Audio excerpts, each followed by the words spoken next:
Hey guys, good evening, नमस्कार। कैसे हैं आप लोग सब? बहुत बहुत स्वागत है आप लोगों का एकाग्रता सीए के हमारे यूट्यूब चैनल पर। मैं हूं आपका दोस्त जयेश भंडारी और बच्चे लोगों, इस वक्त में हमारी तैयारी चल रही है ऑडिट के मॉडल टेस्ट पेपर की। तो अब तक 3 मॉडल टेस्ट पेपर हम लोग कर चुके हैं। 13 को हमने किया, 14 को हमने किया, 15 को किया और आज हम लोग करने वाले हैं हमारा अगला मॉडल टेस्ट पेपर यानी कि नंबर 4। अच्छा, इसका एमसीक्यू पोर्शन जैसे आपको मैं रोज कर रहा हूं, अपन लोग पहले से सॉल्व कर चुके हैं पूरा का पूरा। तो उसके वीडियोस आपको यहीं पे मिल जाएंगे, उनको जाके अच्छे से देखिएगा। इस वक्त में हम मॉडल टेस्ट पेपर कर रहे हैं। अच्छा, इसके 2 पर्पज हैं। पहला पर्पज ये कि यार मॉडल टेस्ट पेपर का सॉल्यूशन भी हो जाएगा और सेकेंडली आप लोगों को आइडिया भी लग जाएगा कि यार आंसर ड्राफ्टिंग अपने को कैसे करनी है, क्या क्या चीजें आंसर में हैं जो अपने को इंक्लूड करनी चाहिए बच्चों। तो वो सारी बात हम यहाँ पे बढ़िया तरीके से डिस्कस करने वाले हैं। चलिए जी। तो अब चूंकि समय भाई बहुत कम बचा है बच्चे लोगों, 16 तारीख आज हो चुकी है, एग्जाम्स बस अब आने ही वाले हैं। तो फटाफट से हम लोग भी बगैर समय गंवाए अपना काम स्टार्ट करते हैं बच्चे लोग। और यहां से आप लोग देख सकते हैं मेरे साथ में हमारा मॉडल टेस्ट पेपर नंबर 4। चलिए जी। अब जैसा आपको मैंने कहा कि यार अपन लोग एमसीक्यू वाला जो पोर्शन है, केस बेस्ड सिनेरियो एमसीक्यू, वो ऑलरेडी बढ़िया तरीके से डिस्कस कर चुके हैं ना। तो अब क्या करेंगे भाई, डिस्क्रिप्टिव क्वेश्चंस के ऊपर बच्चों बात शुरू करेंगे और पहला डिस्क्रिप्टिव क्वेश्चन आप लोगों के सामने है। ठीक है। तो फर्स्ट क्वेश्चन कहता है, Subodh has recently join an audit as an article clerk. He was in process of assembling audit working paper in audit file of Corporation Limited as per the instruction of his senior. ठीक है। While assembling he noticed following working paper in audit file. अब scene ये है बच्चे लोगों यहाँ पे कि भाई आर्टिकल क्लर्क है, अपनी ऑडिट वर्किंग पेपर उसको फाइल के अंदर सारे के सारे सेट करने हैं। क्या लगता है क्या ऐसे 230 का क्वेश्चन होना चाहिए? तो ही notice following working paper in audit file. तो यहां से आप लोग देख सकते हैं बच्चे लोगों क्या बोला है, टाइमिंग ऑफ ऑडिट एक्टिविटीज, बराबर। ऑडिट प्लानिंग का एक डेट दिया, रिव्यू कब किया, ठीक है। हमारा जो कह सकते हो क्वालिटी कंट्रोल रिव्यूअर है उसने कब रिव्यू किया ना, ऑडिट फाइल वर्क का डेट आपको दे दिया, review by manager, review by engagement partner, review by again वापस इक्यूसीआर हो गया, रेस्पॉन्स और audit memo, review by partners कब हुआ, फिर से रिव्यू का एक पॉइंट अपने पास में आया, देन ऑडिट रिपोर्ट कब फाइनलाइज की और इशू कब की। यानी स्टार्टिंग से लगा करके एंड तक ऑडिट चालू कैसे होती है, वहां से लगा के खत्म होने तक के सारे पॉइंट्स अपने को यहां पे इन्होंने दिए। ठीक है, बराबर। देन नेक्स्ट क्या बोलते हैं, the above working paper lists certain factor which are considered by the auditor while establishing audit strategy। ठीक है, बराबर। तो वर्किंग पेपर लिस्ट आपको दे रखी है और उन्होंने बोला कि भाई कौन सी चीजें हैं जो स्ट्रेटेजी बनाते वक्त में अपने को कौन से फैक्टर ध्यान में रखना है। Explain how these consideration highlighted in above working paper could have help the auditor. तो बढ़िया टाइप के क्वेश्चन बनाया। एक बार क्वेश्चन देख के अपने को भी लग सकता है कि भाई इतनी सारी चीजें इन्होंने क्या पूछ ली, क्या होना चाहिए इसके आंसर में। तो बच्चे लोगों यहां से मेरे साथ में आप इसका सॉल्यूशन चेक करो। देखो इन्होंने सॉल्यूशन में क्या बोला है। अब फर्स्ट पार्ट हमारे पास में आया कि स्टार्टिंग जो लाइन हमेशा होती है बच्चों, आंसर स्टार्ट करने का तरीका देखना, ऑडिट स्ट्रेटेजी के बारे में बोला है। तो स्टार्टिंग पॉइंट हमेशा की तरह अपना वही है स्ट्रेटेजी का। हाँ जी, चलिए चेक करते हैं इसको। सबसे पहले भाई किधर गया भाई, अरे भाई ये क्या सीन हो गया है आज।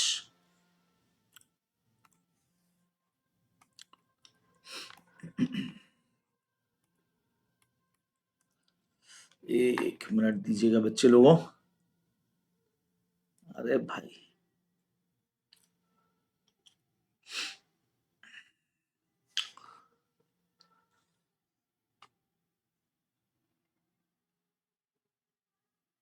ये आज इसको क्या हुआ भाई। अच्छा, ओके। अब कुछ समझ में आया कि सीन क्या हो रहा है बच्चे लोगों। चलिए जी, अब हम सेटअप हैं। हाँ जी। तो अब इसमें ऐसा हुआ बच्चे लोगों, सीधा इन्होंने बोला कि the auditor shall establish an overall strategy that set the scope, timing and direction of the audit that guide the development of the audit plan. बराबर से। तो जो हो सकता है सेशन के अंदर आज आप लोगों को देशभक्ति के कई सारे गाने सुनाई दें, बराबर, क्योंकि 15 अगस्त का दिन निकला है, बराबर। तो अभी भी जो है वो सब तरफ इस वक्त में लोग मना रहे हैं, बट ऑब्वियस है हमारा स्वतंत्रता दिवस है। तो जब तक मनाए जब तक कम है, तो हो सकता है बैकग्राउंड के अंदर आप लोगों को थोड़ा थोड़ा सा जो है वॉइस भी सुनाई दे सकता है देशभक्ति गीतों का। ठीक है। तो the auditor shall establish strategy that set the scope, timing and direction of audit and that guide the development of the audit plan. अब ये जो लाइन आप लोग देख रहे हो बच्चे लोगों, एसटीडी वाली पॉइंट आपको ध्यान है, हमेशा अपन स्ट्रेटेजी में लिखते हैं, तो ये तो भाई अपने को लिखना ही पड़ेगा बराबर से, इसके बिना आंसर चालू ही नहीं होगा। One of the factor to be taken into consideration while establishing strategy relate to ascertaining or reporting objective of engagement to plan the timing of audit and the nature of communication required। ठीक है, तो उन्होंने बोला भी एक factor ये होता है कि स्ट्रेटेजी बनाते वक्त में कि रिपोर्टिंग ऑब्जेक्टिव्स क्या है, ठीक है, एंगेजमेंट प्लान जो अपन लोग डिस्कस करते हैं, एंड नेचर ऑफ कम्युनिकेशन क्या होगा, ये सारी चीजें some of the instances are given under. देखो बहुत क्लियर पॉइंट आपको दे रखा है। The entity's time table for reporting आपको याद आ जाएगा कि अपन ने ये पढ़ा हुआ है सारा।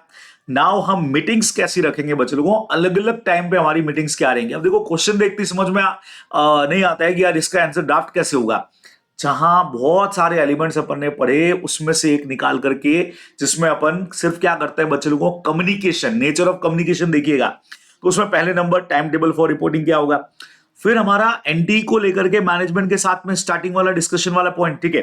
नेक्स्ट पॉइंट कौन सा आया, अगेन मैनेजमेंट के साथ हम डिस्कस करते हैं कि expected time and timing of report क्या होगा। फिर से हमारा मैनेजमेंट के साथ में डिस्कशन होता है टाइम टू टाइम पे, जहां हम लोग प्रोग्रेस क्या है, ऑडिट वर्क का स्टेटस क्या चल रहा है, तो थ्रू आउट द एंगेजमेंट अपन उनसे बात करते हैं, ठीक है। Expected nature and timing of communication among engagement team members के साथ भी जो हमारा कम्युनिकेशन होता है, इंक्लूडिंग अगेन मीटिंग्स क्या रहेंगी, नेचर टाइमिंग ऑफ मीटिंग्स वगैरह क्या रहेंगी, और रिव्यू कैसे होगा, वो सब चलता है बराबर। तो इसी के बेस पे हमारा वो क्वेश्चन था कि भाई ये अलग अलग टाइम पे आपने ये सब किए, तो बताओ इसका कनेक्शन किससे है।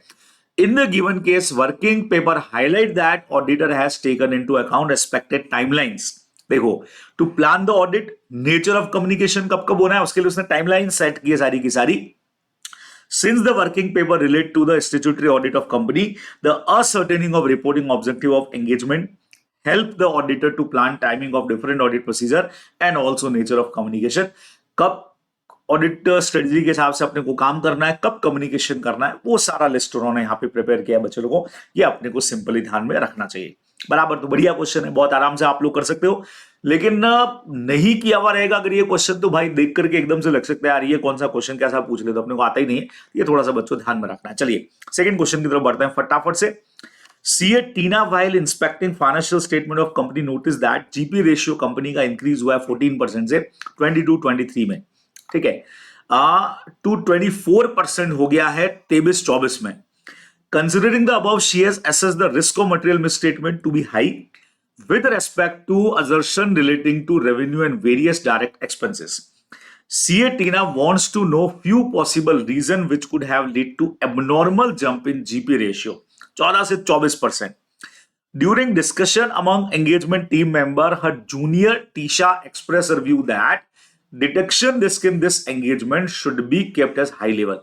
बच्चों को क्या लगता है, चैप्टर नंबर 3 का क्वेश्चन लगता है क्या, रिस्क असेसमेंट, डिटेक्शन रिस्क पे हमारी बात आ गई, तो कुछ रीजंस बताओ पॉसिबल वाले जो एबनॉर्मल जंप करवा सकते हैं जीपी को, and do you agree with viewpoint of Tisha, उसके भी रीजंस दो भाई, दो चीजें पूछी गई हैं।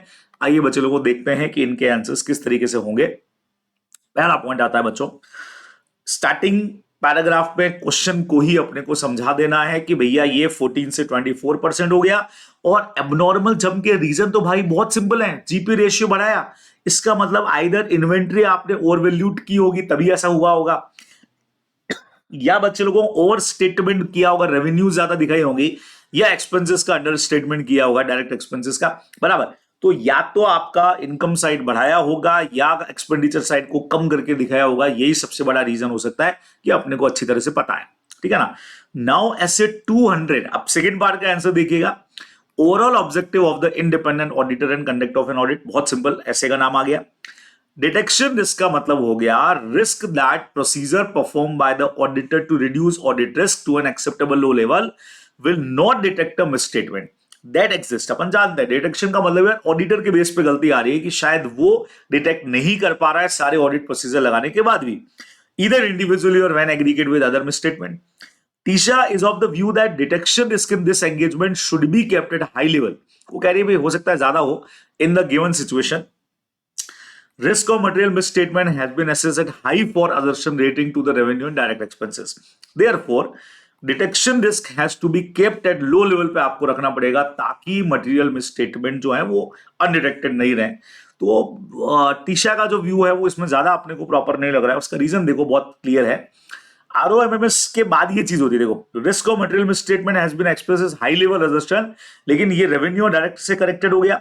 Detection risk has to be kept at low level पे अपने को रखना पड़ेगा, ताकि हमारा मटेरियल मिसस्टेटमेंट जो है वो in these अजर्शन does not remain undetected. समझ रहे हैं भाई, अपने को पता है अगर डिटेक्शन रिस्क कम रहेगी, इसका मतलब अगर कम रखना है तो ऑडिट प्रोसीजर ज्यादा लगाने पड़ेंगे, और ऑडिट प्रोसीजर बच्चों ज्यादा लगेंगे तो अपना आरओएमएमएस जो है वो अपने आप से कम हो जाएगा, है ना।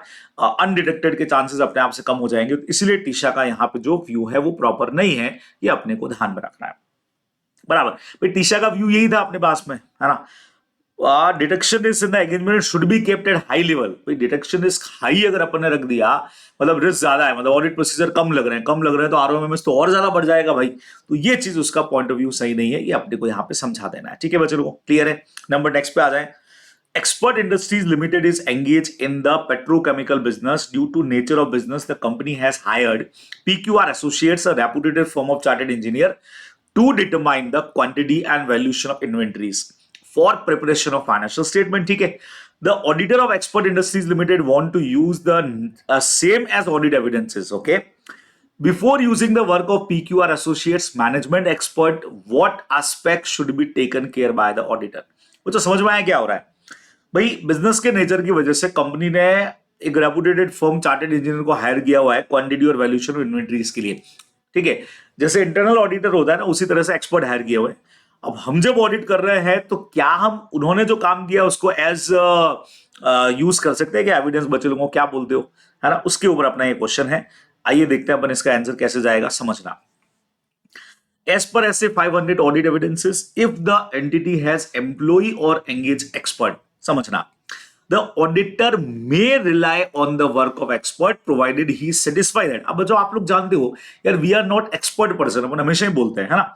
तो अगर एंटिटी ने वो एक्सपर्ट हायर कर रखा है तो हम उसके वर्क को उस पर रिलाई कर सकते हैं। That sufficient and appropriate audit evidences is obtained with reasonable assurance to form an opinion on the financial statement। बराबर, सेटिस्फाई होना पड़ेगा कि sufficient and appropriate audit evidences obtain हुए हैं रीजनेबल एश्योरेंस के साथ में। When information to be used by audit evidences has been prepared using the work of management expert, auditor shall to extend necessary having regard the significance of expert work of the auditor purpose. अब उसके लिए बच्चों इतना typical नहीं भी लिखना चाहो तो सीधा सीधा सा when information to be used by the audit evidences prepared by the expert by auditor, अगर ऑडिटर यूज करना चाह रहा है तो auditor shall consider the following points. Simple अपन ने लिख दिया। तो क्या क्या कंसिडर करें भाई? सबसे पहले बच्चे लोगों एक्सपर्ट का कंपिटेंसी, कैपेबिलिटी और ऑब्जेक्टिविटी, इस पर हम भरोसा करने जा रहे हैं। सेकंड नंबर उसके काम को अंडरस्टैंड करना पड़ेगा। तीसरा नंबर इवेल्यूट करना पड़ेगा अप्रोप्रिएट कि भाई हमारे असर्शन के लिए वो प्रॉपर है कि नहीं है, वो चीज अपने को यहां पे चेक करनी पड़ेगी। तो before using the work of PQR associates management expert, auditor को ये क्राइटेरिया फुलफिल करना पड़ेगा। सिंपल पॉइंट्स अपने को लिख देने बच्चे लोगों, तो इसमें ज्यादा टिपिकलनेस नहीं, मेन उन 3 पॉइंट्स के ऊपर अपना फोकस रहेगा जो आप लोगों को ध्यान से लिखना चाहिए। ठीक है बराबर, तो आई थिंक कोई टेंशन नहीं, यहाँ पे बहुत आराम से अपन लोग कर सकते हैं, है ना। चलिए जी, तो नेक्स्ट पॉइंट पे चलते हैं बच्चे लोगों, अगले पॉइंट पे चलते हैं। तो ये हमारा पूरा का पूरा फर्स्ट क्वेश्चन इस तरीके से था। अब बच्चों बारी आती है अगले क्वेश्चन की, यानी क्वेश्चन नंबर 2। देखो क्या बोला है। Stefit private limited is a startup, has been business for about 2 years. It runs an application which provide valuable information pertaining to nutrition and help its client to assess customized healthy food। क्या बात है भाई, आजकल सब जन इसी में है। The company revenue are expected to grow in the coming period, although company has reflected net losses in its financial statement for last 2 years. It has managed to meet financial commitments. The financial statement for last 2 years were prepared on going concern basis of accounting। ठीक है, management wants to follow the same basis of accounting for the current year। Okay बच्चों सुनना, company reflected net losses in the financial statement last 2 years से, लेकिन going concern basis पे बनाना चाह रही है यार। SA 570 का क्वेश्चन लग रहा है ये तो। क्या मैनेजमेंट अप्रोप्रिएट है क्या? How does the going concern affect the preparation of the financial statement? भाई साहब SA 570 का हमारा प्यारा सा क्वेश्चन, आइए बच्चे लोगों को आंसर करते हैं, डिस्कस। देखो क्या बोला है। पहले तो चालू इधर से as per SA 570 going concern, going concern is one of the fundamental accounting assumption, जो हमारी पुरानी लाइन बेसिक लाइन है. The enterprises normally view as going concern that a continue in operation for the foreseeable future. यहां पे आप लोगों को going concern का जो यार 11 12 में तुमने मीनिंग पढ़ा हुआ है ना, वो अपने को एज इट इज बच्चों लिख देना चाहिए. ठीक है. It is assumed that the enterprise has neither the intention nor necessity of liquidation of curtailing materially the scale of the operations. थोड़ा सा टिपिकल लगे तो it is assumed that enterprises neither intention nor necessity of liquidation of the entity operations. Simple कर दो ना यार, कौन मना कर रहा है तुमको. Under the going concern basis of accounting, the financial statement ये अजम्पशन लेके बनते हैं that the entity is a going concern and will continue operation in forcible future. ऊपर वाला लाइन ही वापस से रिपीट आया है. जनरल पर्पज इसका होता है using the going concern basis का of accounting unless management either intend to liquidate. भाई financial statement are prepared always using the going concern basis. बच्चों सिंपल है. ठीक है. Unless management either intend to liquidate the entity to cease operations, जब तक वो liquidate करने का नहीं सोचे और no realistic alternative but to do so, या और कुछ रियलिस्टिक अपने को अल्टरनेट नहीं दिख रहा है, तब तक हम लोग हमेशा गोइंग कंसर्न बेसिस पे बनाते हैं. ये तो अपने गोइंग कंसर्न का एक सेटअप दे दिया. अब बच्चे लोगों अपने क्वेश्चन के बारे में लिखा. In the given situation company loss में है, 2 साल से लॉस में है, जो अपनी कॉमन लाइंस होती है वो सब अपने लिख दी. The revenue of the company also expected to grow in the coming period. It shows that management has neither intention nor necessity of liquidation और curtailing materiality in scale of operation. तो कहीं पर भी इनका इंटेंशन जो है वो बंद करने का तो नहीं दिख रहा है, लिक्विडेट करने का. तो view of management for going concern basis of accounting in current year is appropriate. तो अपना सीधा सीधा सा है कि भाई नियर फ्यूचर में बंद करने का कुछ है नहीं, तो एप्रोप्रिएट है. अब सवाल आता है व्हाट अबाउट डिस्क्लोजर यार, जो अपना मेन कंसेप्ट रहता है वो तो इसी पे है. तो further the significance of going concern is due to effect on the preparation of financial statement. Ability or otherwise of an enterprise is to be viewed as going concern affect this preparation of financial statement. When use of going concern basis of accounting is appropriate, asset liabilities को हम recorded करते हैं, जो भी उनका able to realize the asset to discharge liability in its normal course of business. लेकिन जब going concern नहीं है तो हम लिक्विडेशन बेसिस पे देते हैं. बच्चों को ये 2 लाइन जरूर आप लोग लिख करके आना.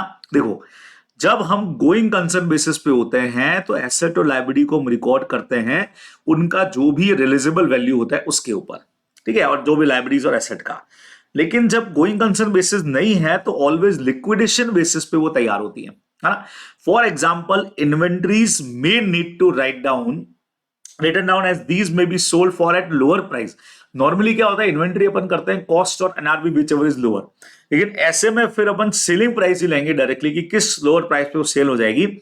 एसेट में have to be recorded as the likely prices they will fetch. तो ये अपन ने सिंपल से समझा दिया.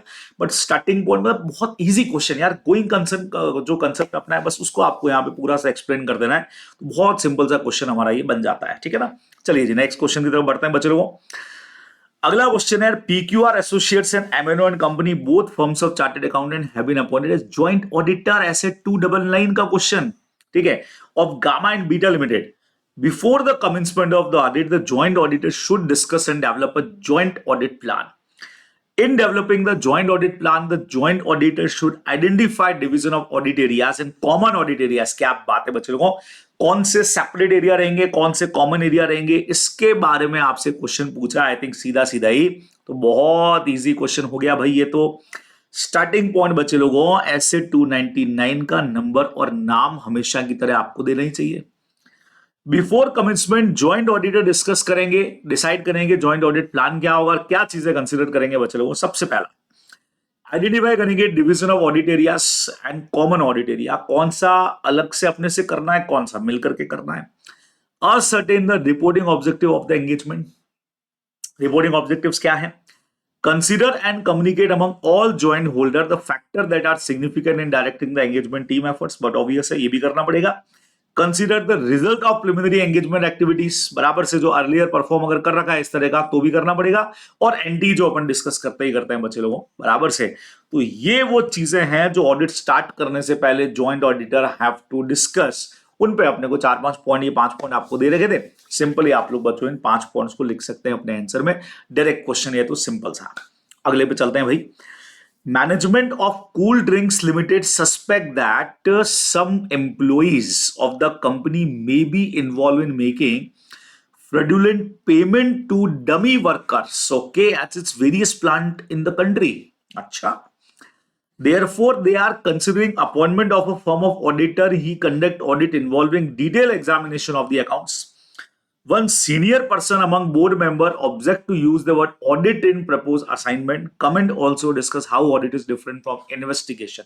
चलिए भाई, दिमाग लगाने की जरूरत नहीं पड़ी बच्चे लोगों, अपन ऊपर के क्वेश्चन में सोचते हैं कि यार ये किस नेचर का वर्क है, उससे पहले हमारे लिए काम इजी कर दिया आईसीए ने। इस क्वेश्चन के अंदर डायरेक्ट ही पूछ लिया कि भाई बताओ ऑडिट जो है वो इन्वेस्टिगेशन से अलग कैसे है।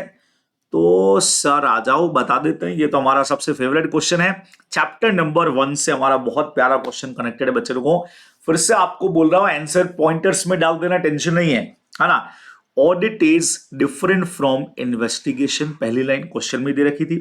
आप दोनों का मीनिंग समझाओ बच्चों। Investigation is a critical examination for special purpose. अगर फ्रॉड सस्पेक्ट होता है, स्पेशली अगर कॉल किया जाता है प्रोफेशनल को, तो उसको हम बोलते हैं इन्वेस्टिगेशन। जबकि ऑडिट क्या होता है, to obtain reasonable assurance whether the financial statement are free from material misstatement due to fraud and error, और ओपिनियन एक्सप्रेस कर रहा। ठीक है, ऑडिट का स्कोप जनरल है, जबकि इन्वेस्टिगेशन का स्पेसिफिक और नैरो है। In the given situation company को सस्पेक्ट हो रहा है कि कुछ एम्प्लॉय जो हैं वो फ्रॉडुलेंट एक्टिविटीज कर रहे हैं और आपने चेक करने के लिए बुलाया है, it is a nature of investigation. तो मिस्टर पी बिल्कुल सही कह रहे हैं कि भैया ऑडिट वर्ड गलत है, तो एकदम सही बात उनकी है, सही बात है, बराबर। ये बच्चे लोगों को अपने को ध्यान में रखना है। ठीक है, क्लियर, एकदम से बढ़िया काम हो गया ये तो यार, बहुत सिंपल सिंपल क्वेश्चन आ गए ये तो। चलिए सिंपल क्वेश्चन पे बात चली है तो आगे बढ़ते हैं, क्वेश्चन नंबर 3 पे बात करेंगे बच्चे लोगों। कारू का एक बहुत बढ़िया क्वेश्चन आप लोगों के सामने है। Mister Chetan is appointed as an auditor of Spot limited, a small company. Okay sir, Chetan is aware that Caro 2020 is not applicable to small company। वो क्लास ऑफ कंपनीज बताओ जो एग्जम्प्टेड हैं कारो से। अरे भाई साहब 5 नंबर का इससे इजी क्या ही क्वेश्चन रहेगा बच्चे लोगों, आ जाओ। कारो कारो कारो का एग्जम्पशन सबको पता है, बच्चा बच्चा जानता है। बैंकिंग कंपनी को एग्जम्पशन है, इंश्योरेंस कंपनी को एग्जम्पशन है भाई। सेक्शन 8 कंपनी हमारी एग्जम्प्ट हो गई, ओपीसीज को हमने एग्जम्प्ट कर दिया है, स्मॉल कंपनीज को भी यहां पे कर दिया गया है एग्जम्प्ट। उसके अलावा प्राइवेट कंपनीज भी एग्जम्प्ट है। लेकिन कौन सी? ऐसी प्राइवेट कंपनी जो न किसी की सब्सिडरी है न किसी की होल्डिंग है, किसी पब्लिक कंपनी की सब्सिडरी या होल्डिंग नहीं है, मतलब सब्सिडरी जोड़ो होल्डिंग भी नहीं है, ठीक है। एंड जिसका having paid up share capital reserve जो 100 करोड़ से ज्यादा नहीं होना चाहिए, not more than 100 crore as on the balance sheet date, and does not have total borrowing exceed 1 crore rupees from any bank और financial institution at any point of time. सब आपको अच्छी तरह से याद ही है। And does not have a total revenue as disclose in schedule 3 of the companies act, बराबर, exceeding 10 crore rupees. 3 condition, 4 condition हो गए बच्चों को। पहला, ऐसी प्राइवेट कंपनी न पब्लिक कंपनी की न होल्डिंग न सब्सिडरी होनी चाहिए, ठीक है। जिसका paid up capital reserve surplus 1 crore से ज्यादा नहीं होना चाहिए, जिसका बैंक से लोन भी 1 करोड़ से ज्यादा नहीं होना चाहिए, और जिसका जो रेवेन्यू है वो भी 10 करोड़ से ज्यादा नहीं होना चाहिए बच्चे लोगों। ये अपने को ध्यान में रखना है, बराबर से सिंपल हो गया। तो ये अपना पूरा सा सिंपल सा पॉइंट है। कारो का एकदम आसान क्वेश्चन हो गया बच्चे लोगों, बहुत आराम से अपन कर सकते हैं। चलिए जी अगले क्वेश्चन की तरफ बढ़ेंगे बच्चों। अगला क्वेश्चन कहता है Z limited engage in the manufacturing of export of shoes. The auditor of company wants to reasonably ensure that only the inventories recorded in the financial statement are exclusively owned by the company, do not include any inventory that belonging to third parties but includes inventory owned by the company but laying with third party। Okay okay, stock को लेकर के बच्चों लोगों ऐसे 501 का question तो नहीं लग रहा है। देखो क्या कहना क्या है इनका। The auditor of the company wants to reasonably ensure that inventory recorded in the financial statement are exclusively owned by the company। बात तो सही है। Do not include any inventory जो बिलोंग करती है थर्ड पार्टीज को, उसको तो नहीं करना है। बट ऐसी इन्वेंट्री जो हम ओन कर रहे हैं पड़ी भली कहीं पे उसको इन्वॉल्व करेंगे। भाई साहब बिल्कुल सही कह रहे हैं, हमारी कहीं पर भी पड़ी हो इन्वेंट्री हम शामिल करेंगे, लेकिन किसी और की हमारे पास पड़ी हो तो हम नहीं करेंगे। Auditor on the audit procedure बताओ बच्चे लोगों, कैसे एश्योरेंस लेना पड़ेगा। आइए जी चलते हैं सीधा सीधा सब पॉइंट, आओ बच्चे लोगों। तो ऑडिट बस पहले तो ये क्वेश्चन समझा दिया वापस पूरा का पूरा। अब करना कैसे है with a third party RS vendor, हमेशा हर क्वेश्चन में हर क्वेश्चन लिख करके समझा दिया करो। बहुत प्यारा पॉइंट है, काफी सारा बड़े पॉइंट अपने को इसमें लिखने पड़ेंगे। अब सर ये आंसर कहां से लिया इन्होंने बच्चों, चैप्टर नंबर 5 पे जाना पड़ेगा। वहां इन्वेंट्री वाले पोर्शन में देखो इतना सारा पॉइंट अपने को दे रखा है, राइट एंड ऑब्लिगेशन वाला वगैरह पॉइंट अपन चेक करेंगे ना, उसमें आपको ये सारे के सारे पॉइंट्स मिलने वाले हैं। आइए मैं डिस्कस करता हूं आपसे, सारे पॉइंट्स के बारे में अपन बात करेंगे, है ना। आइए डिस्कशन लगाते हैं। सबसे पहले नंबर पे क्या आया बच्चों को समझना, ये कह रहे हैं कि भाई एनालिटिकल प्रोसीजर लगाओ, है ना। कंपैरिजन करो टेस्ट विद जो इंडस्ट्री के डेटाज होते हैं, प्रायर ईयर के हैं, ट्रेंड एनालिसिस है, ठीक है। तो इन्वेंट्री टर्नओवर रेशियो हमने निकाला, और वर्टिकल एनालिसिस तो अपन करते हैं इन्वेंट्री अपॉन टोटल एसेट वाला, और कंपेयर करो बजटरी और एक्चुअल का, जो हमेशा किया जाता है। मतलब आपको एनालिटिकल प्रोसीजर के पॉइंट्स हैं वो इसमें डाल देने। सबसे पहले examine non-financial information related to inventory such as weight और other measurement वगैरह, ठीक है। Perform purchase and sales cut off test. Cut off का मतलब इसी साल के इंक्लूड हुए बच्चे लोगों। ट्रेस शिपिंग डॉक्यूमेंट आप चेक कर सकते हो, जिससे पता लग जाएगा कितना गुड्स गया कितना आया, खास करके बिफोर और आफ्टर ईयर एंड, मतलब साल 31 मार्च से कुछ पहले के और कुछ बाद के। With respect to tag inventory perform test of omitted transaction and test of invalid transaction है बच्चे लोगों। टैग्ड इन्वेंट्री के केस में अपन क्या कर सकते हैं, कौन से ट्रांजेक्शन रह गए और कौन से इनवैलिड है उनको चेक कर लेंगे। अर्थमेटिकल एक्यूरेसी अपने को चेक करनी चाहिए। फिजिकल इन्वेंट्री को रिकॉर्ड से चेक करके देखो बराबर, फिजिकल काउंट को लेजर कंट्रोल से चेक करके देखो, काउंटिंग जो दे रखी है। रिकंसाइल इन्वेंट्री जो क्लाइंट की है लेकिन थर्ड पार्टी के पास पड़ी हुई बच्चों, हो सकता है ट्रांसपोर्टर के पास हो, वेयर हाउस के पास हो, पोर्ट के पास में, तो वो चेक करो। गुड्स जो हमारे पास कंसाइनमेंट में आए वो हमारे नहीं है, वो किसी और के हैं, तो कंसाइनमेंट का एग्रीमेंट चेक करो, उसको सेग्रेट करनी चाहिए, हमारी एसेट का पार्ट नहीं है वो। ये हमारे पास जो कंसाइनमेंट में आई है वो हमारी एसेट का पार्ट तो है नहीं, वो किसी और की एसेट है, उसको यहां से अपने को एक्सक्लूड करना पड़ेगा बच्चे लोगों, ये अपने को मेनली ध्यान में रखना है। ठीक है, बराबर है, सिंपल है, बढ़िया सा हो गया। चलिए जी, तो ये क्वेश्चन भी हमारा हुआ एक फटाफट से वाला। अगला क्वेश्चन क्या कहता है बच्चे लोगों, SQC1 require assumption of leadership responsibility, क्या बात है, for quality within the firm. Are such leadership responsibility required for audit engagement only? Who assumes such leadership responsibility with the firm? How important for audit quality? दो जगह बच्चों, SQC1 SA220 दोनों में दे रखा है। अब लीडरशिप जो है, जो हमारी फर्म का जो भी पार्टनर या सीईओ वगैरह होगा वो इसको लेगा, और ऐसा नहीं है सिर्फ ऑडिट के लिए है, ये ओवरऑल एश्योरेंस एंगेजमेंट जितने भी है सबके ऊपर ही अप्लाई होता है बच्चे लोगों। लीडरशिप रेस्पॉन्सिबिलिटी, कुछ पॉइंट्स अपने को इसके अंदर बहुत प्यारे से लिखने पड़ेंगे, आइए आपको बताता हूं सारे के सारे। SQC1 require firm to establish policy and procedure designed to promote an internal culture based recognition that quality is essential in performing engagements। समझिएगा, तो पहला आंसर यहीं से समझ लेना बच्चे लोगों। अगर आपने चैप्टर पढ़ा हुआ है बहुत प्यारे तरीके से 11th वाला, तो बहुत आराम से हो जाएगा। Leadership responsibility are required for all engagement, not for audit engagement only. जो अभी मैंने आपको कहा था सारे एश्योरेंस एंगेजमेंट के लिए चाहिए। अब ऐसे 220 में ये सारे पॉइंट्स को आप पॉइंटर्स में डाल देना, समझ रहे हो, पैराग्राफ की जरूरत नहीं है, पॉइंटर्स में डालो ना, मजा आएगा लिखने का। Such policy procedure should require the firm CEO और firm managing partner to assume ultimate liability of system quality control. Who is responsible? सीधा firm CEO and managing partner is responsible for the quality control. Simple लिखो ना। Second number, leadership have to establish some examples and remaining have to follow. They have to set high quality audit examples, है ना। Further person assign operational responsibilities for the firm quality control system in the firm CEO or MD should have sufficient appropriate experience, ability and the necessary authority to assume the responsibility. पहला point बच्चों इसमें क्या बन सकता है इन सारे points के अंदर, अगर ये वाली बात करें तो जैसा मैंने कहा कि firm CEO and managing partner have ultimate responsibility for leadership, है ना, फॉर क्वालिटी कंट्रोल। ठीक है।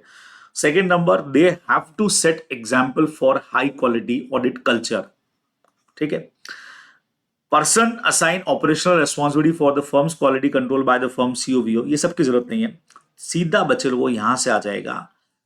लीडर मीन्स जो सीईओ और जो आपका एमडी है, have approve sufficient and appropriate, should have appropriate and sufficient experience, ability and competency to कह सकते हो टेक दिस रिस्पॉन्सिबिलिटी, ये अपना सी पॉइंट हो जाएगा। तो पॉइंटर्स में डाल दोगे तो आपका आंसर जो है बहुत बढ़िया भी बनेगा, स्ट्रॉन्ग भी बनेगा, आराम से कर सकते हो बच्चे लोगों, ध्यान में रखना है।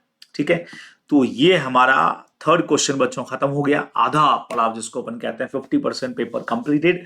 6 क्वेश्चन है, वैसे तो एग्जाम में 5 ही करने हैं आप लोगों को, पर यहां अपन सारे के सारे 6 जो है वो डिस्कस करते हैं। चलिए जी फोर्थ पे आते हैं।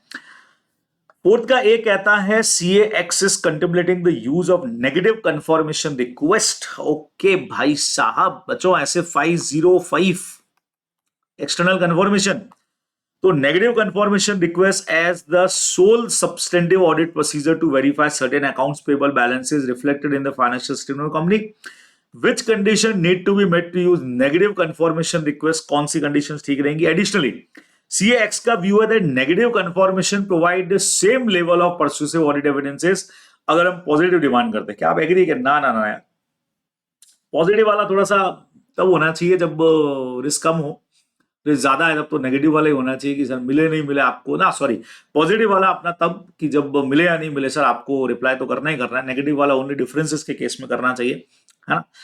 चलिए अभी देखते हैं, बढ़िया सा हमारा पॉइंट है 505, जैसा मैंने आपको कहा था, auditor shall not use negative confirmation request as the sole substantive audit procedure to address the ROMS at the assertion level, जब तक ये फॉलोइंग पॉइंट प्रेजेंट नहीं हो। अकेले नेगेटिव वाला यूज क्यों नहीं करना चाहिए? The auditor has assess the risk of material misstatement काफी लो है और sufficient and appropriate audit evidences हमारे पास में है, जो इंटरनल कंट्रोल से हमको मिल रहे हैं वो बढ़िया है, तो फिर आप इसको काम में ले सकते हो। Second number, population of item of subject of negative confirmation homogeneous और स्मॉल है बच्चे लोगों, तो ये तरीका चलेगा। तीसरा, लो एक्सपेक्टेशन रेडी हमको रिक्वायर्ड है तो चलेगा। Auditor is not aware the circumstances और कंडीशन, जिससे हमको ये पता लगे कि भाई वो इसको डिसगार्ड करेंगे क्या करेंगे हमको पता नहीं है, तो फिर अपने नेगेटिव वाली भेज दी। These are some conditions. अब जो उन्होंने बोला था failure to receive a response of negative confirmation request आया तो does not explicitly indicate receipt by intent confirming party of the confirmation request और वेरिफिकेशन ऑफ एक्यूरेसी। ये सबसे बढ़िया चीज क्या हो गई बच्चे लोगों, खतरनाक वाली। पॉजिटिव ज्यादा रिलायबल क्यों है? क्योंकि हम कह रहे हैं सर मैच करे नहीं करे आप हमको इन्फॉर्म करना। नेगेटिव वाले में पंगा क्या है बच्चे लोगों, सबसे बड़ा कि यार हमने बोला मैच नहीं करे तो आप रिप्लाई करना। आप सपोज करो उन्होंने रिप्लाई किए नहीं, मन ही नहीं हुआ उनका, भले मैच नहीं कर रहा था, तो हम तो सोच लेंगे मैच कर गया होगा इसलिए रिप्लाई नहीं किया। यहां अपने लिए पंगा हो जाएगा। Failure of confirming party to respond to a negative confirmation request, वो हमको लेस परसुसिव ऑडिट एविडेंसेस देगा क्योंकि हमको नहीं पता है ना। Does a response a positive confirmation request, भाई ये थोड़ा सा लेस परसुसिव हो जाएगा। पॉजिटिव में तो हम कह रहे हैं सर मैच करे नहीं करे जवाब देना ही देना, तो नहीं जवाब आया तो फिर हम अल्टरनेट ऑडिट प्रोसीजर पे जाएंगे, जो यहां पे पॉसिबिलिटीज नहीं होंगी बच्चे लोगों। नेगेटिव का जवाब नहीं आने का मतलब हम मान लेंगे बैलेंसेस मैच कर रहा होगा, और हो सकता है सच में ऐसा नहीं हो तो थोड़ा रिस्क ज्यादा हो जाएगा, इसलिए एक्स का पॉइंट ऑफ व्यू यहाँ पे करेक्ट नहीं है, ये अपने को ध्यान में रखना है। ठीक है बच्चे लोगों, क्लियर है? नेक्स्ट पे चले, अगला आ गया भाई नेक्स्ट क्वेश्चन बच्चों देखो। CAH has been offered audit of financial statement of society engaged in promoting social issue which such as setting up drug addiction। क्या लगता है ये वो चैप्टर नंबर 9 का क्वेश्चन तो नहीं है? Misguided youth and rehabilitating such young people by helping them find avenues of gainful employment. However, CAH failed to send audit engagement letter। भाई साहब ये तो ऐसे 210 पे भी चला गया, to the society governing body and proceed to conduct the audit। In the absence of this letter, the governing body is the view that purpose of such an audit is to provide absolute assurance। भाई साहब पहला chapter भी आ गया sir, absolute assurance थोड़ी देंगे हम, reasonably देंगे। That does it constitute violation of fundamental principle of professional ethics? Reason के साथ में बताना है बच्चे लोगों। तो वैसे तो चैप्टर नंबर 11 का तगड़ा क्वेश्चन है, साथ में इनहेरेंट लिमिटेशंस भी आ ही जाएंगी कहीं ना कहीं। As per 210 agreeing in the terms of audit engagement, auditor shall agree on the terms of audit engagement with management and TCWG is appropriate। Agreed terms आपको एंगेजमेंट लेटर में है, बाकायदा रिकॉर्ड करनी चाहिए थी और send by auditor to client होना ही चाहिए था। इस लेटर में हम सारी चीजें इंक्लूड करते हैं, ऑब्जेक्ट क्या है, स्कोप क्या रहेगा, ऑडिट रिपोर्ट के कंटेंट्स क्या रहेंगे, है ना, रेस्पॉन्सिबिलिटी मैनेजमेंट की क्या है, ऑडिटर की क्या, सब कुछ। Absence of such a letter lead the misunderstanding between auditor and management। As the auditor has failed to send engagement letter, the governing body has formed an improper view of objective and scope of audit of financial statement। बात तो सही बच्चों, अगर auditor ये letter नहीं भेजेगा तो ये कंफ्यूजन तो क्रिएट हो गई, जैसा हुआ भी है कि यार स्कोप क्या है ऑडिट के, बेसिकली ऑब्जेक्टिव क्या है, इसको लेकर के एक बड़ा कंफ्यूजन क्रिएट होगा। बट नॉट फॉलोइंग रिक्वायरमेंट, भले हम 210 नहीं भी फॉलो करें, CAH is not acting ethically. समझना, ये आपने नहीं भेजा इसका मतलब यार कहीं ना कहीं एथिकली काम नहीं हुआ। He is violated principle of professional competence and due care, जो रिक्वायरमेंट मांगती थी कि यार आप जो भी रिक्वायरमेंट्स उनको पूरा करोगे। गवर्निंग प्रोफेशनल एथिक्स, बच्चों लोगों को देखिएगा बहुत बढ़िया पॉइंट है ना। अपन जो कॉपी पढ़ते हैं उसमें कंपिटेंस और ड्यू केयर वाला पॉइंट यहां पे लग रहा है कि यार आपने लॉस जो है वो प्रॉपर्ली फॉलो नहीं किए, और ये प्रिंसिपल कहता यही है। देखो इसको समझाया है, accountant to attain and maintain professional skill and level required to ensure that client और employ organization receive competent professional services हम उनको दें based on our current technical and professional standard and relevant law and act diligently accordance with applicable जो भी हमारे technical and professional standards हैं। मैंने आपको कहा था ये पॉइंट्स भी जब आप लिखो तो अपने नोट्स देखिएगा, आपने जिस भी फैकल्टी से पढ़ा रहेगा बच्चे लोगों, सबने इस पूरे पैराग्राफ को पॉइंटर्स के अंदर डिवाइड करके रखा हुआ है। They have to maintain attain and maintain professional knowledge and skill, ठीक है। देन उसके बाद में उन्होंने ये भी जरूर लिखा होगा कि भाई professional service based on their current technical and professional standard and relevant law. फिर जो हमारा वर्किंग रहेगा diligently and according with the technical and जो भी हमारे प्रोफेशनल स्टैंडर्ड है, ठीक है। तो यहां maintaining professional competence require awareness of current technical और प्रोफेशनल स्टैंडर्ड आपको ध्यान में रखने चाहिए थे। Non sending engagement letter, lack of awareness है उनका, इसीलिए उन्होंने वॉयलेट किया है प्रोफेशनल एथिक्स वाले हमारे गवर्निंग प्रिंसिपल्स को। ये अपने को बच्चों आंसर में लिखना चाहिए था, ठीक है। बढ़िया क्वेश्चन से प्रैक्टिस करेंगे तो आपको पता लगता जाएगा कि भाई साहब कैसे कैसे क्वेश्चंस पूछे जा रहे हैं, क्या अपने को आंसर देना है, सारा कुछ। While verifying cash and cash equivalent of a company, CAD engagement partner is very particular that bank reconciliation statement prepared by the management in respect of bank account maintained by the company is proper to roll out misstatement in cash and cash equivalent reflected in the financial statement। बच्चे लोगों समझ रहे हो question को? Of the company does not use net banking, भी company use करती नहीं है, and refer to issue check to its creditor and receive substantially payment locally through account pay check, which aspect need to be taken care of verified। BRS के लिए बच्चों सुनो, cash and cash equivalent chapter number 5 में मिलेगा इसका answer आपको। भाई while verifying cash and cash equivalent, CAD engagement partner is very particular that BRS prepared by the management वो प्रॉपर होता है और उससे मिसस्टेटमेंट पता लग जाते हैं उसको लेकर के, वो ये सोच रहा है ये। तो हम ये देख रहे हैं कंपनी नेट बैंकिंग वैसे भी यूज नहीं करती है वैसे, और प्रेफर करती है कि चेक से ही सारे पेमेंट हो। तो क्या यहाँ पे जो इन्होंने किया वो सही है क्या, जो ऑडिटर सोच रहा है? Which aspect need to be taken care of the verify by the CAD in respect of BRS। देखते हैं भाई क्या मैटर कंसिडर करना चाहिए। ये देखो बच्चों, CAD should ensure that BRS is signed by the authorized personnel so that he is able to assign responsibility in case of any errors। Verification of BRS shall entail the following। BRS के purpose क्या होता है बच्चे लोगों, वो अपन ने यहां पे समझाए। Telling the balance as per bank book to the bank confirmation statement, checking of all material reconciling item, जिसमें चेक इश्यू किया बट प्रेजेंट नहीं हुआ, चेक हमने इश्यू बट नॉट मतलब कलेक्टेड के लिए सेंड किया लेकिन कलेक्शन नहीं हुआ, वो सारे पॉइंट। तो auditor should request bank statement of subsequent period and should verify if the check issued have subsequently clear by the bank. अच्छा 3 मंथ्स के अंदर होने चाहिए, अपने को पता है। मतलब आप देखो पूरा BRS से रिलेटेड जितने पॉइंट थे सारे डाले। सेकंड वाला, cheque deposit but not credited है, भाई उसको कैसे चेक करोगे? तो एक्नॉलेजमेंट बाय बैंक से हम चेक कर सकते हैं कि भाई हमने डिपॉजिट किया लेकिन क्रेडिट नहीं हुआ, तो आपके पास सब्सिक्वेंटली बैंक स्टेटमेंट चेक करो बाद वाले पीरियड का कि उसमें क्रेडिट हुआ है कि नहीं हुआ है बच्चों, ये अपने को ध्यान रखना चाहिए, है ना।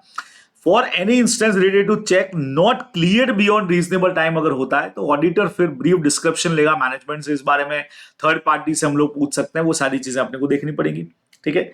All material reconciling item included under accounts और चार्जेस डेबिटेड, भाई चार्ज बैंक ने या तो डेबिट किया इंटरेस्ट क्रेडिट किया, लेकिन हमारी बुक्स में मान लो अभी तक एंट्री नहीं है या उन्होंने नहीं की है, जो भी है उन्होंने ये तो की होगी, तो ऐसे में अपने को फर्दर देख लेना चाहिए, बैंक से कंफर्मेशन ले लेना चाहिए, वो सारे पॉइंट्स अपने को ध्यान में रखना है। और अकाउंटिंग का तुम्हारा जो BRS है उसके कौन कौन से पॉइंट कैसे चेक करोगे, है ना।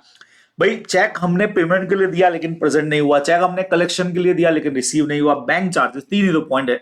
उन तीनों में आपको क्या क्या एडिशनल एफर्ट्स डालने हैं उससे रिलेटेड बच्चों अपने से क्वेश्चन पूछा है, तो आई थिंक बहुत आराम से अपन इसका आंसर जो है वो अपने अकाउंटिंग नॉलेज के व्यू पे भी दे सकते हैं, है ना। चलिए जी नेक्स्ट पे आते हैं बच्चों, fifth question.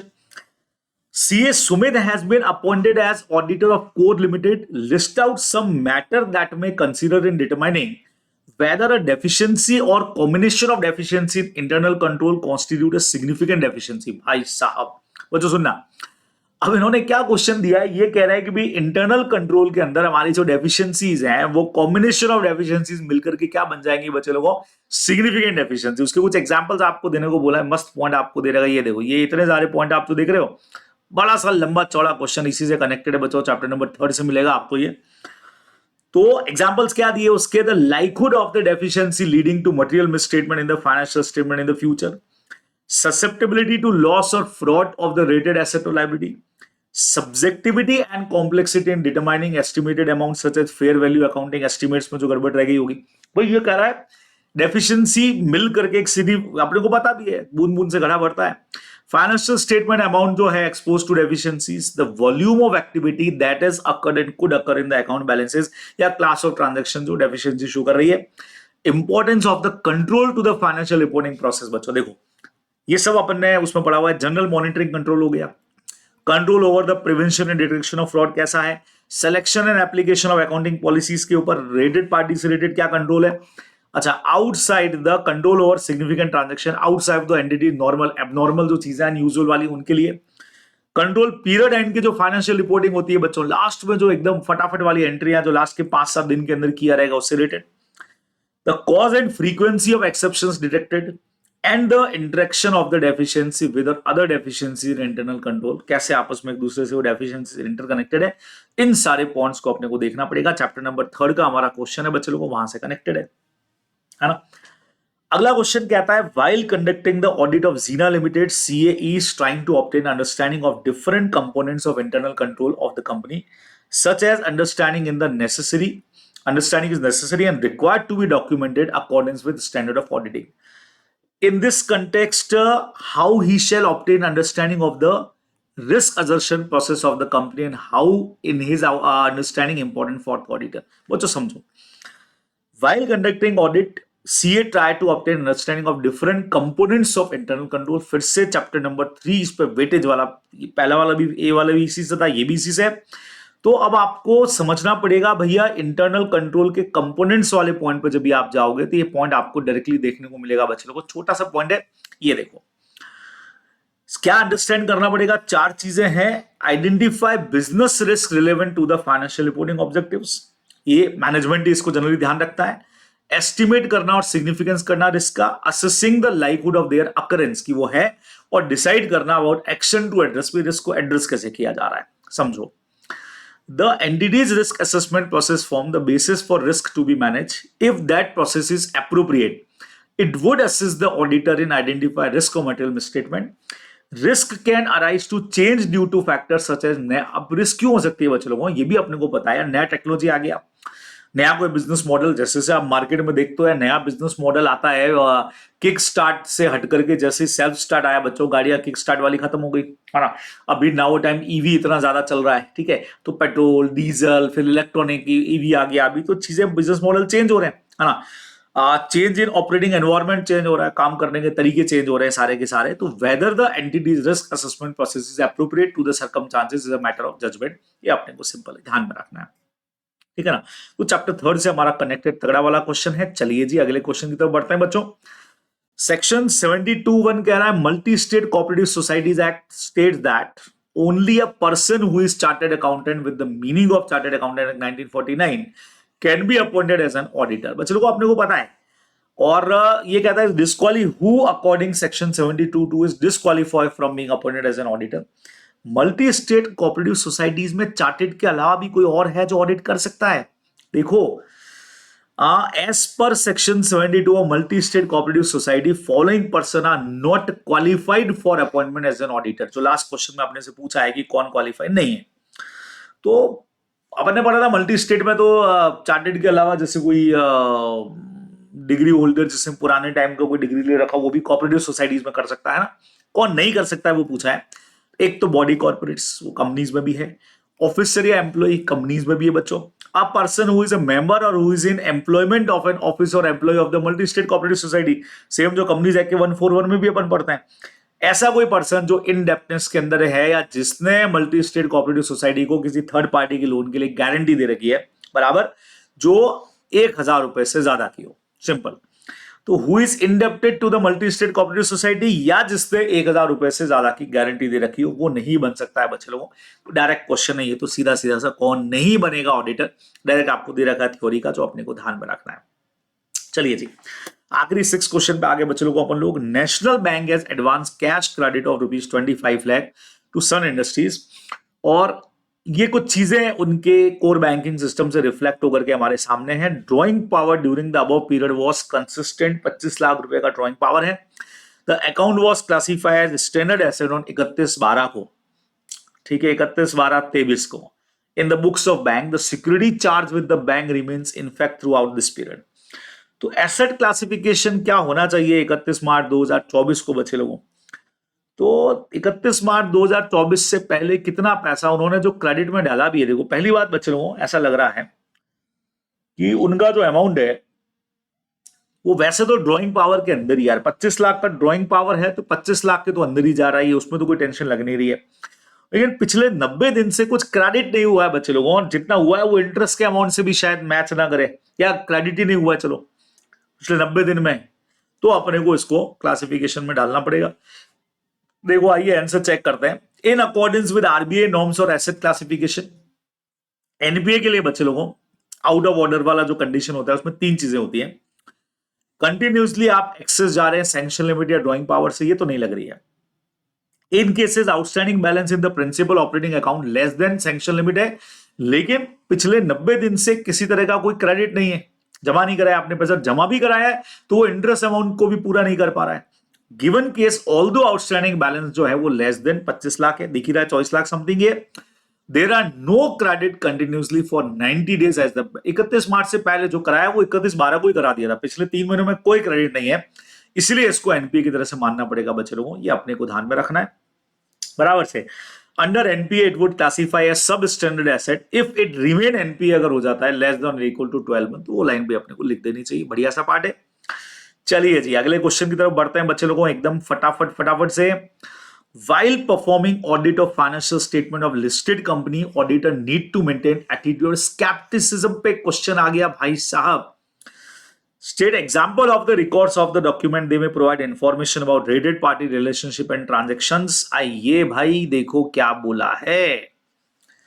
During the audit, auditor should maintain alertness for related party information। Skepticism पे डायरेक्ट क्वेश्चन तो नहीं है, डायरेक्ट क्वेश्चन related parties के ऊपर है कि कैसे ध्यान रखोगे, कहां से पता लगाओगे।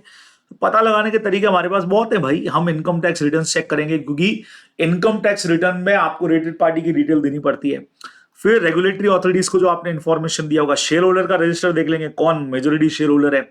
फिर conflict of interest between management और टीसीडब्ल्यूजी किसी मैटर को लेकर के है क्या, हमारे इन्वेस्टमेंट कहां कर रखे हैं हमने, वो पता लग जाएगा।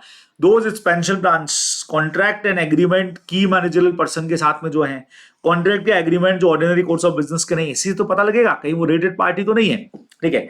स्पेसिफिक इनवॉइसेस जो हमको पता लग रहे हैं, एंड कोरस्पोंडेंस जो एंटिटी के एडवाइजर ने की है। लाइफ इंश्योरेंस तो नहीं ले रखा एंटिटी ने भाई, हम क्यों देंगे भाई लाइफ इंश्योरेंस, ये तो कॉर्पोरेट बॉडी है, मतलब किसी ने किसी का रेटेड पार्टी ट्रांजेक्शन किया है।